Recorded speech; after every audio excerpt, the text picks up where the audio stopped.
पहला तो ग्लोब सबको बताया था, ग्लोब का शेप कैसा होता है, स्फेरिकल होता है, यानी ऊपर और नीचे वो चपटी होती है, जैसे संतरा आपका ऑरेंज की तरह है, representing the shape of the earth. Spherical shape होता है, अर्थ के शेप को बताता है। जबकि मैप कैसा होता है, फ्लैट सरफेस होता है। सबसे इजी बात याद रखने का सबसे छोटा तरीका क्या है, the globe is spherical, flat, map is flat. ठीक, याद रहेगा सबको। A globe is spherical और map is drawn on flat surface. It does not show the correct shape of earth. ये correct shape नहीं बताता क्योंकि ये rectangle पे बना होता है और ये गोल होती है, तो अर्थ हमारी जैसी गोल है, spherical है, वैसी आपको पता चल, ये correct shape नहीं बताता है। It can be used to locate various continent, major seas and oceans of the world. ये various continent, major seas और oceans बताते हैं दुनिया के, okay? जबकि मैप क्या बताता है, it show places with the continent and the countries. सब लोग मेरे साथ अपने अपने घर पर हैं, पर इसको रीड करते चलिए मेरे साथ ध्यान से। जो आपको सामने दिख रहा है उसको अपने मन में धीरे धीरे रीड भी करिए मेरे साथ। आपको तब पढ़ना आएगा, तब आपको बात समझ में आएगी। अभी तो लग रहा होगा कहानी सुन रहे हैं मैम की। हार्दिक शुक्ला, आप मोबाइल के कैमरे से अपना हाथ हटाइए। आप नेल्स क्यों च्यूइंग कर रहे हैं, बाइटिंग कर रहे हैं, बाइटिंग नेल्स की। जो मैप होता है वो क्या दिखाता है, कॉन्टिनेंट तो दिखाता है आपको, ठीक है। जैसे कि ये मैप है आपका, ये देखो ये वाला जो मैप है। अब आप मान लो एशिया, यूरोप है, यूरोप के अंदर लंदन आता है, इटली आता है, जर्मनी आता है। जो जो देश आते हैं ना, मैप जब होता है तो उसके अंदर सब छोटा छोटा दिखाया जाता है, पर ग्लोब के अंदर नहीं दिखाया जाता है, ठीक है। Globe represent the entire earth on in less detail. Map जो ग्लोब होता है वो पूरी धरती को दिखाता है कि गोल धरती है, इस पर ऐसे ऐसे सब कुछ बना हुआ है, पर उसमें जानकारी नहीं होती है, ज्यादा लेस डिटेल होती है, ओके। जबकि जो मैप होता है वो पूरी दुनिया का मैप होता है उस पर, और बहुत सारी डिटेल होती है। यानी कि ये जो मैप है ये अफ्रीका का मैप है। मैं आपको इसमें सब कुछ बता सकती हूँ, देखो मैं अभी बताती हूँ, आपको पता चलेगा मैप में क्या क्या होता है। देखो जैसे ये अफ्रीका है, ओके। अफ्रीका में यहाँ पे पता है क्या, दुनिया का सबसे बड़ा डेजर्ट है सहारा डेजर्ट, ठीक है। इसके बाद एक डेजर्ट यहाँ पर है, उसके बाद यहाँ पर इसमें यहाँ नदी है, यहाँ नदी है, यहाँ नदी है, यहाँ पर झील है, बहुत सारी चीजें हैं जो मुझे पता है, मैं आपको बता। यहाँ पर घास के मैदान है इसमें, ठीक है। जैसे ये इंडिया है, ओके, ये इंडिया, ये गुजरात है, जहाँ मैंने डॉट रखा है ये गुजरात है, ये पाकिस्तान है, इसके बाद ये अफगानिस्तान है, ये जम्मू एंड कश्मीर है, ये हिमालय है आपका, ठीक है, इधर असम है, ये सारी चीजें इधर असम है आपका, ओके। फिर आप पूछो महाराष्ट्र, महाराष्ट्र यहाँ है, दिल्ली ये यहाँ पर है, एमपी ये यहाँ पर है, यूपी ये है, ठीक है, ये कोलकाता है, ये उड़ीसा है, आंध्र है, तमिल है, कर्नाटक है, गोवा है। तो ये सब मैप के अंदर आपको पता चलता है, ठीक है। जबकि जो ग्लोब होता है उसमें ये सारी जानकारी नहीं होती है। अब जैसे मैं आपको अब ये भी बता सकती हूँ मैप में कि इंडिया में गंगा कहाँ बह रही है। देखो गंगा यहाँ से आती है, गंगा ये आती है ऐसे, ये बे ऑफ बंगाल है, यहाँ पे गिर जाती है, ठीक है। यमुना भी इसके साथ आती है, ये देखो ऐसे आके गिर जाती है, ठीक है। तो मैप में बहुत सारी डिटेल आती है। जैसे ये नॉर्थ अमेरिका है, इसमें यहाँ पर कनाडा और यूएसए है, ठीक है। यहाँ पर अमेजन बेसिन है।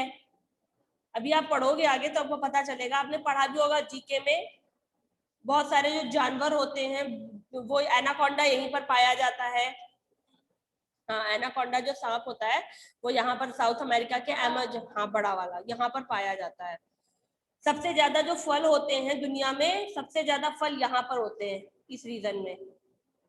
ये जो रीजन है ना, ये इतने में होते हैं क्योंकि यहाँ पर ये समुद्र है। तो मैप में ये सारी चीजें आपको पता चलेंगी, ग्लोब पर ये सारी चीजें आपको कोई नहीं बता सकता है। अभी जिन लोगों ने हैंड रेस किया है वो लोग अपना क्वेश्चन अपने पास रखेंगे, बस जस्ट मैं चैप्टर क्लियर करके आपको फिर आगे आती हूँ, ठीक है। तो ये था। अब आपसे यहाँ पे क्वेश्चन कह रहा है, you are trying to decide which playground is closer to your home, would you use a map or a globe. अब आपके घर के पास कोई खेल का मैदान है, पर्थ चौहान, पर्थ, बेटा उठकर बैठिए, पढ़ाई उठकर करते हैं, लेट कर नहीं करते, कुछ समझ में नहीं आएगा। जैसे आपके घर के पास खेल का मैदान है या पार्क है, तो उसको मैप में उसको ढूंढने के लिए आप क्या यूज करोगे? मैप को यूज करोगे या ग्लोब को यूज करोगे? ग्लोब को यूज करोगे। मैंने क्या बताया, ग्लोब में जानकारी कम होती है। किसको यूज करेंगे? मैप को यूज करेंगे। अब आपको दिल्ली जाना है तो दिल्ली जाने के लिए ग्लोब यूज करते हो या गूगल मैप यूज करते हो? मैप यूज करते हो ना, तो बस हम मैप को यूज करेंगे। अब आपका आता है कॉन्टिनेंट एंड ओशन। आपने इससे पहले में भी ये पढ़ा होगा कि कितने कॉन्टिनेंट होते हैं और कितने ओशन होते हैं। अब यहाँ पर हम उसके बारे में डिटेल में जानेंगे, ठीक है। वी ऑलरेडी नो दैट, सबको दिखाई दे रहा होगा, we already know that there are 7 continents. कितने कॉन्टिनेंट्स हैं हमारे पास? आपको नंबर याद रखना है, 7, ठीक है। There are 7 continents. और कितने ओशंस हैं हमारे पास? कितने ओशंस हैं? 5। कितने ओशन है? 5 ओशन है।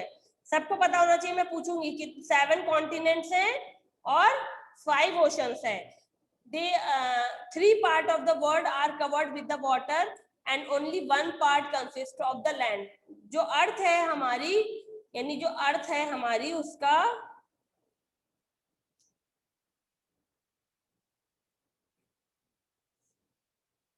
1/3 पार्ट, थर्ड पार्ट जो है, एक सेकेंड गलत हो गया, ये याद रखना, 7 कॉन्टिनेंट्स, 5 ओशंस हैं और अर्थ का, सॉरी चलो ठीक है, हाँ आपका ब्लू कलर, चलिए 1/3 पार्ट, यानी कि इतने पार्ट में वाटर है, वाटर ज्यादा है। आपको याद रखना होगा ये चीज, जैसे पिछली बार आपके बुक के बीच से क्वेश्चन आ रहे थे, मे बी इस बार भी पूछे जा सकते हैं। तो आपको पता होनी चाहिए कितने पार्ट में पानी है, 1/3। जो लोग नहीं याद रखेंगे वो मेरा डायग्राम याद रखेंगे कि मैम ने सर्कल बनाया था और 3rd पार्ट को पानी से कवर कर दिया था, ठीक है। तो 1/3 पार्ट में पानी है और सिर्फ 1 पार्ट है जिसमें अर्थ है, जिसमें हम रहते हैं। यानी कि ये जो मैप है आप देख रहे हो, इसमें पानी देखो बहुत सारा है, दिख रहा है आपको, बहुत सारा पानी दिख रहा है। और जमीन कितनी दिख रही है? थोड़ी। ये देखो, ये इधर इतनी थी, ये इधर थोड़ी, ये इधर, हाँ 70% पानी है, तो वो 1/3 पार्ट है। वन क्या लिखा? 3 part of the world are covered with water, यानी जो आपका 3 पार्ट है, यानी 75% पानी है अर्थ पे, और सिर्फ 1 पार्ट है जो लैंड से जुड़ा हुआ है, ठीक। अब कॉन्टिनेंट क्या होते हैं? Continent are continuous expanses of land. Continents क्या है? जमीन का बहुत बड़ा विस्तार। Continuous are continuous expanse of land, यानी ये जो है आपका,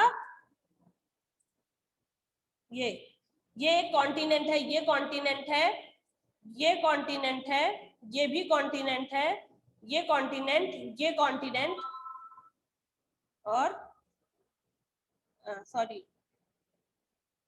अच्छा हाँ, और आपका ये भी कॉन्टिनेंट है। तो हमने कितने कॉन्टिनेंट पढ़े? 7 कॉन्टिनेंट, है ना। 1 2 3 4 5 6 और 7। ये देखो 7 कॉन्टिनेंट है, जबकि 5 ओशंस है हमारे पास, ठीक है। तो आपको जमीन का जो बहुत बड़ा विस्तार होता है उसको कॉन्टिनेंट कहते हैं।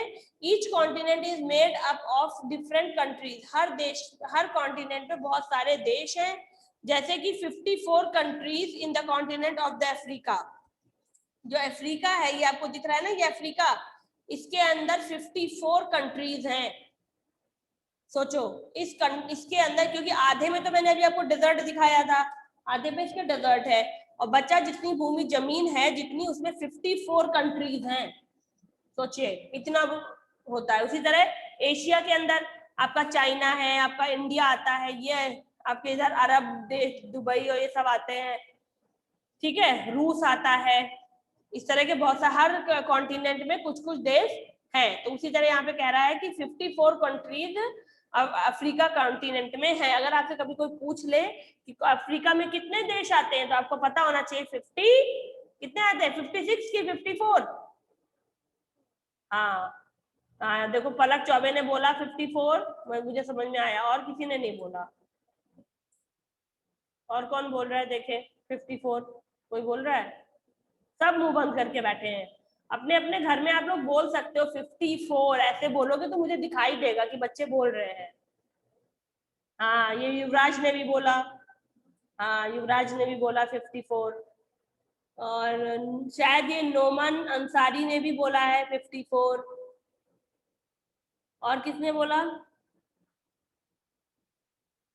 हाँ दीपांशु ने भी बोला, जानवी ने भी बोला कि नहीं बोला 54? हाँ सबको पता होना चाहिए कितने कॉन्टिनेंट हैं। ईशान सैनी, हाँ ईशांत ने भी 54 बोला। चलिए बहुत अच्छी बात, सब लोग ध्यान दे रहे हैं। अब आपको कॉन्टिनेंट के नाम याद कराते हैं। सबको एबीसीडी आती है? सबको आती है ना? चलो मैं एबीसीडी लिखती हूँ फिर आपको याद कराती हूँ। सब लोग अपनी अपनी कॉपी पर ऐसे करना, ABCDFGHIJKLMNOP, रफ कॉपी पे करना है ये, RSTU। एक सेकेंड, अरे हाँ हाँ कितना हो गया? क्यू के बाद RSTUVWXYZ। अब मैं आपको कॉन्टिनेंट के नाम याद करा रही हूँ, बहुत ध्यान से याद करना, बहुत इजी याद कर लोगे। ए फॉर एप्पल पढ़ा है ना अभी तक, अब एसएसटी में ए फॉर पढ़ोगे। पहला A for Asia, A for Asia. English में अपने क्या पढ़ा था? A for apple, A for ant, A for aeroplane, A for ash. यहाँ बहुत बच्चों ने एक्स भी पढ़ा होगा। अब एसएसटी में एबीसीडी बदल जाता है, ए for Asia, A for Australia, TRALIA Australia, और ए फॉर एंटार्कटिका। ये देखो लिखा हुआ ए फॉर एंटार्क्टिका। क्या है? एंटार्क्टिका। कलर चेंज कर दूं अगर आपको हो तो? लो, जहां से आपको दिखना नहीं रहा वहां से मैंने कलर चेंज कर दिया है। ए फॉर अफ्रीका होता है, और ए फॉर एंटार्कटिका होगा। ठीक है, बी फॉर कुछ नहीं होता है, सी फॉर कुछ नहीं होता है, कोई कॉन्टिनेंट नहीं होता, डी फॉर ई फॉर होता है, ई फॉर होता है Europe, you for E for EUROPE लिखा है, यूरोप होता है। ठीक है, फिर एफ फॉर कुछ नहीं, जी फॉर कुछ नहीं, एच फॉर कुछ नहीं, आई फॉर कुछ नहीं, जे फॉर भी नहीं, के फॉर भी नहीं, एल फॉर भी नहीं, एम फॉर भी नहीं, एन फॉर होता है नॉर्थ अमेरिका। क्या होता है?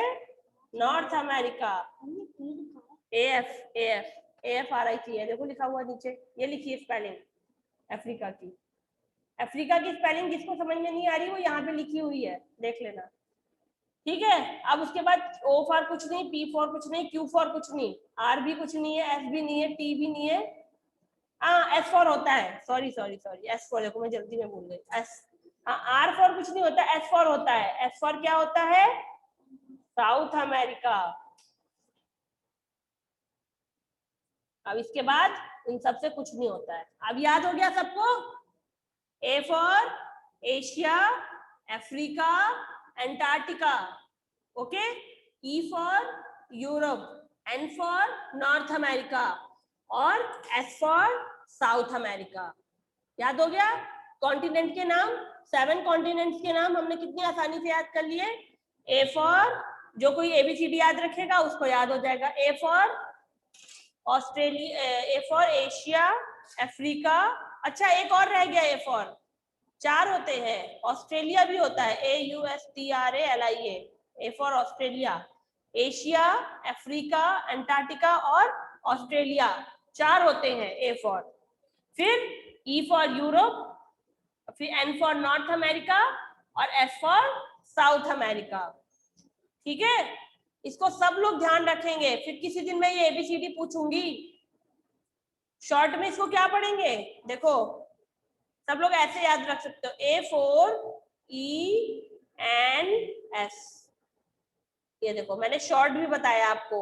A4 का मतलब क्या होगा? चलो मैं माइक ऑन कर रही हूँ, देखते कौन बता पाता है A4 का मतलब क्या होता है। रुको अभी पूछ रही हूँ। हाँ बेटा ये रफ पे लिखिए अभी। J फॉर जापान नहीं होगा, जापान एक देश का नाम है। कॉन्टिनेंट आपको बताना है। चाइना भी नहीं होगा, चाइना एक देश का नाम है। पहले हम कॉन्टिनेंट पढ़ेंगे, उसके बाद चाइना जानेंगे। चाइना एक देश है, ठीक है। रशिया भी एक देश है। कॉन्टिनेंट जानना, पहले हम किस जमीन के टुकड़े में आते हैं। जैसे इंडिया किस जमीन में आता है, फिर तो आई फॉर इंडिया होता है, आई फॉर इंडोनेशिया होता है, आई फॉर इराक होता है। पर हम किस देश के टुकड़े में आते हैं, किस जमीन के टुकड़े में आते हैं? जिस जमीन में हमारा इंडिया है उसको क्या बोलते हैं? एशिया बोलते हैं, ठीक है। एशिया कॉन्टिनेंट में इंडिया आता है, ठीक है। अमेरिका किस में आता है? यूएसए। यूएसए आपका नॉर्थ अमेरिका में आता है। अभी आप आगे पढ़ोगे आपको पता चलेगा फिर, इसलिए बहुत सारे मैसेज कर रहे हो आप लोग, टाइम मत बर्बाद करो। और जो मैंने समझाया उसको पहले याद रखो। चलो अब बंद करो इसको। हाँ तो अभी मैं आपको बता रही थी जो, वो होता ये A4 E and S। अब A4 क्या मतलब क्या होता है? देखो पहला 1 ये, 2, ठीक है, 2 यहाँ पर हो गया, और 3 मैं यहाँ पे लिख दे रही हूँ आपको तब तक के लिए, AUSTRALIA। आपको शॉर्ट में याद हो जाएगा तो आपको भी मजा आएगा और हमेशा याद रखोगे। हाँ A4 है। A4 का मतलब क्या हुआ? 1A 2A 3A 4A। 4A है, 4A होते हैं। एंटार्क्टिका ये शॉर्ट फॉर्म है। आपसे कोई पूछे कॉन्टिनेंट के नाम बताओ तो आपको तुरंत याद आना चाहिए A4 ENS। A4 का मतलब आपके 4A कितने हैं? 4 हैं। एशिया, अफ्रीका, ऑस्ट्रेलिया और एंटार्क्टिका। E फॉर यूरोप हो गया, N for North America, S for South America. Okay done. I think सबको याद हो गया। अभी मैं पूछूंगी। चलिए अब हम पढ़ते हैं एशिया के बारे में। Asia is the largest continent. सबसे बड़ा कॉन्टिनेंट कौन सा है हमारा? Asia. Asia is the largest continent. It has a different landform and water bodies. The most populous country China lies in the continent. सबसे ज्यादा जनसंख्या जहां पाई जाती है वो देश है चाइना, एशिया में आता है। अब मैं आपको दिखाऊं कहां पे आता है। यहाँ पर आता है चाइना, ये चाइना है। ये यहाँ पर चाइना है, एशिया में आता है। देखो ये जो येलो कलर का जमीन का टुकड़ा दिख रहा है आपको, ये पूरा एशिया है, इंडिया है ये। अगर आपसे पूछता है आप किस जमीन के टुकड़े में आते हैं, जहां पर आपका इंडिया है, किस कॉन्टिनेंट में आप आते हैं? कॉन्टिनेंट एक बहुत बड़े जमीन के टुकड़े को कहा जाता है, ठीक है। तो आप एशिया में आते हैं। और चाइना कहाँ आता है? एशिया में आता है। इंडिया कहाँ आता है? चाइना में आता है। इंडिया कहाँ आता है? एशिया में आता है, ठीक है। मजे लेके पढ़ोगे, मजा आएगा। फिर अगला क्या था, इसके बाद आगे क्या लिखा हुआ है? Russia is the largest country of the continent. Our country India lies in South Asia. ठीक है। रशिया मैंने अभी बताया था सबको, रशिया यहाँ पर है, ये रशिया है, यहाँ पे रशिया है, ये इंडिया है आपका। इंडिया भी हमारा किस कॉन्टिनेंट में आता है? एशिया कॉन्टिनेंट में आता है। और ये यहाँ पर चाइना है, ठीक है। तो ये आपका एशिया हो गया, सबको पता होना चाहिए। सबसे बड़ा देश है ये रशिया, सबसे बड़ा देश रशिया है। ऐसे देखो चाइना, चाइना इसके बाद यहाँ से ऐसे डक जैसा शुरू होता है, ऐसे करते हुए, और डक जैसा है चाइना, मुर्गी जैसा है चाइना। दिखाऊंगी किसी दिन पूरा मैप, ठीक है। चलो आगे बढ़ते हैं। Africa. Africa is the second largest continent in the world. Africa जो आपका ये ग्रीन कलर से बना हुआ है, ये अफ्रीका है, दुनिया का दूसरा सबसे बड़ा देश है। दुनिया का सबसे बड़ा दूसरा कॉन्टिनेंट है आपका अफ्रीका। आपसे कोई पूछता है पहला लार्जेस्ट कॉन्टिनेंट एशिया, दूसरा अफ्रीका। यहाँ पर बहुत सारे रेन फॉरेस्ट पाए जाते हैं, ग्रासलैंड पाए जाते हैं, और डेजर्ट पाए जाते हैं, और वाइल्ड लाइफ पाई जाती है। वाइल्ड लाइफ क्या होती है? जीव जंतु, जंगली जीवों को। आप पढ़ते हो ना वाइल्ड एनिमल्स, पढ़ते हो ना सिर्फ एनिमल्स। वाइल्ड लाइफ में आपके जंगली सारे जानवर आते हैं, सांप, बिच्छू, छिपकली, शेर, हाथी, जितने होते हैं ना सब जो जंगल में रहते हैं वो सारे वाइल्ड लाइफ में आते हैं। रेन फॉरेस्ट होता है जहां पर बारिश से पेड़ उगते हैं, जहां बहुत बारिश होती है। ग्रास लैंड होता है जहां पर कोई पेड़ पौधा नहीं होता, सिर्फ घास होती है। ठीक है, आपको पता होना चाहिए ग्रास लैंड क्या होता है। ग्रास लैंड, ग्रास बने, ग्रास लैंड में एक भी पेड़ नहीं होते। आपको पता, कोई पूछे ग्रास लैंड क्या होता है बेटा, तो ग्रास माने क्या होता है, ग्रास माने क्या होता है, घास। वेरी गुड नमन। देखो नमन ने बताया, ये सारे बच्चे बोलते नहीं, गंदी बात है। आप लोग वहां पे जब बोलोगे ना घास, तो मुझे दिखाई देगा कि आपके लिप्स हिल रहे हैं। तो ग्रास लैंड माने घास होता है, और लैंड माने जमीन हो गया, तो घास की भूमि, यानी वहां पे सिर्फ घास ही घास होते हैं। रेन माने क्या होता है, बारिश। फॉरेस्ट माने जंगल, बारिश के जंगल, यानी यहाँ पर वो जंगल होते हैं जहां पर बहुत बारिश होती है।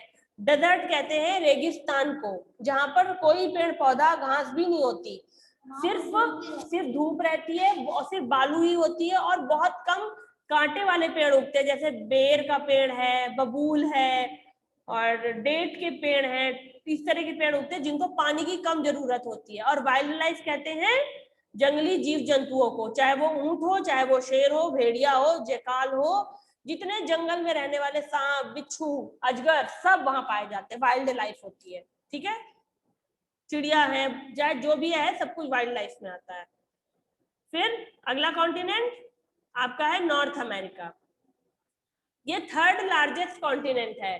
पहला एशिया है, दूसरा अफ्रीका है, तीसरा नॉर्थ अमेरिका है। Mexico is the largest country in this continent, यानी कि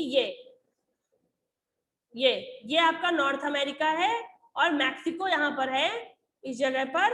ये जहाँ मेरा मैक्सिको है, इस जगह पर है मैक्सिको। ये यहाँ की सबसे बड़ी लार्जेस्ट कंट्री है। ठीक है, अगला है South America. I think south America है, देख के बताती हूँ क्या है। हाँ, अगला साउथ अमेरिका है, ये पिंक कलर से बना हुआ है। South America is the fourth largest country, the world's highest fall, the Angel fall is located in the South America. South America में एंजल फॉल है, मतलब एंजल माने क्या होता है, किसको पता है एंजल क्या होते हैं? एंजल किसको बोलते हैं?